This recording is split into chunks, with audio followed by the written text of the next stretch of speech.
Good morning, everybody. So, I'll move to other things. No? So,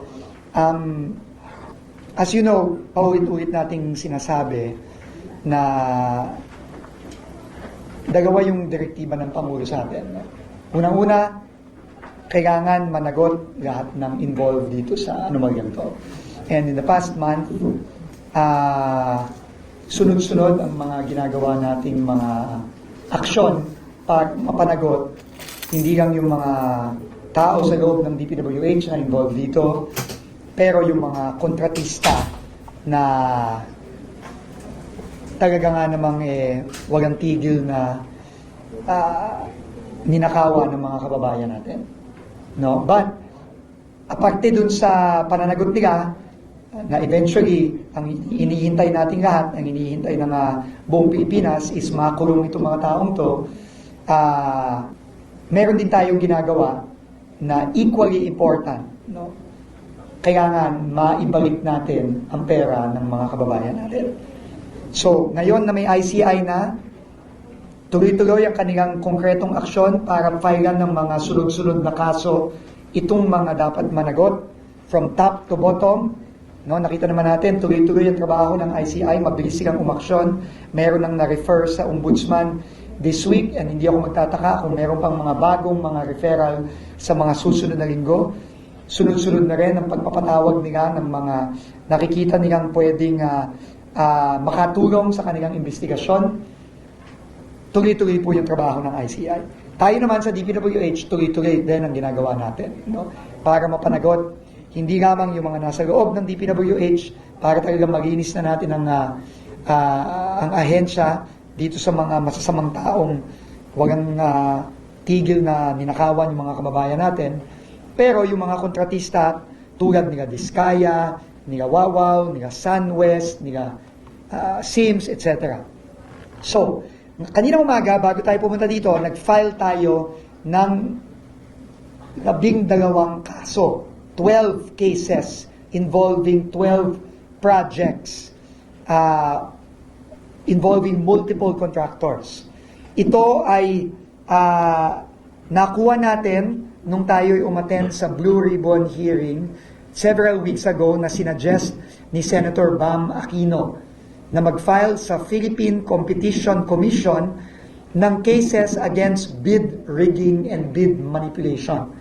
No, yung pandaraya o yung pagluluto ng mga bidding sa loob ng DPWH. At nagpapasalamat tayo kay Senator Bam Aquino sa kanyang suggestion na ito.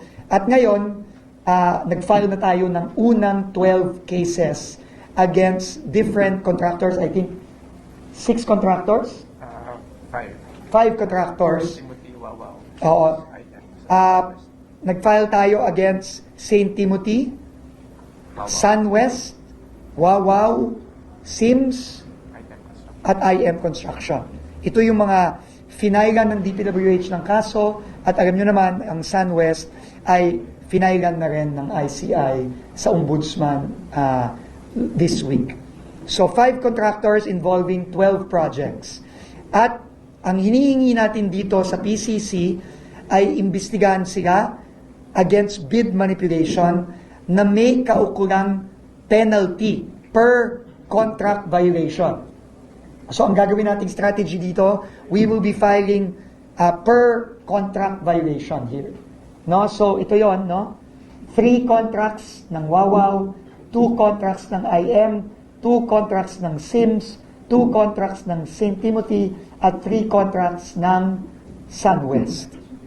No? So, ang penalties dito ay for first violation, 110 million pesos per contract. Initial yun, no, for first.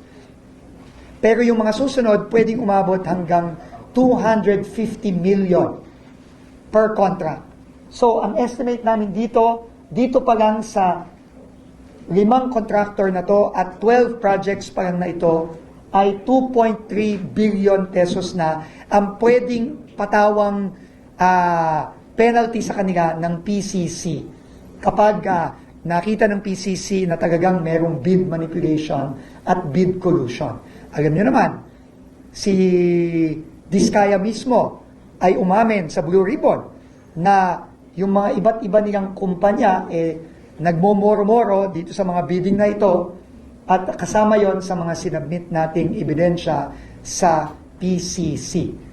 At una pa ganito, no, kagaya nung ginawa natin ngayon sa PRC na nagpapa-revoke tayo ng mga lisensya, ang unang 12 contracts na ito, una pa lang ito sa mga ifa-file natin in the coming weeks. And just to give you an example, no? Next slide please.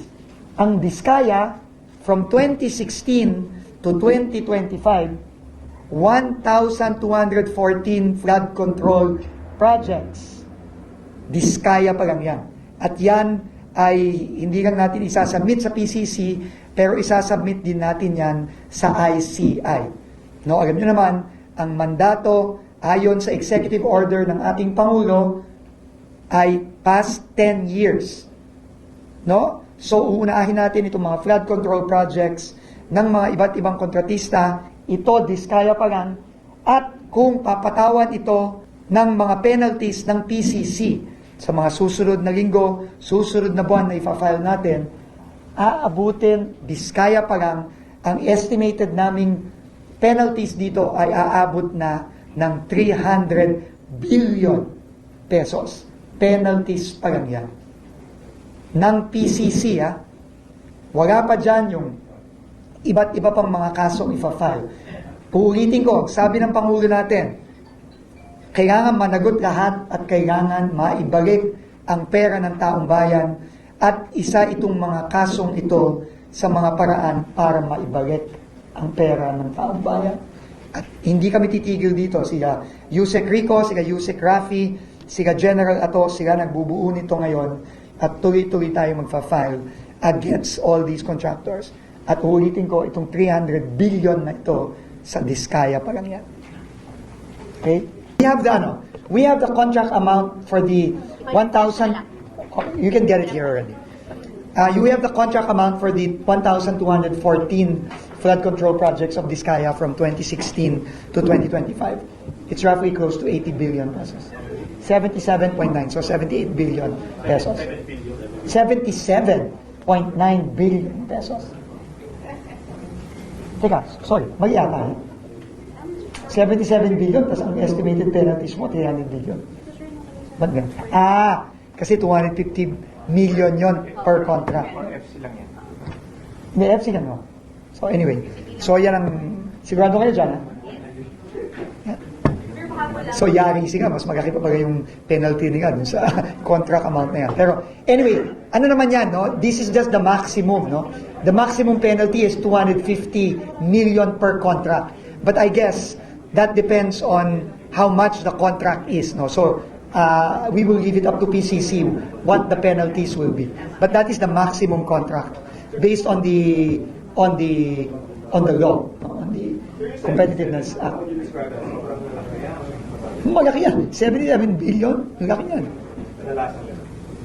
Ang laki yan. Ganto na lang.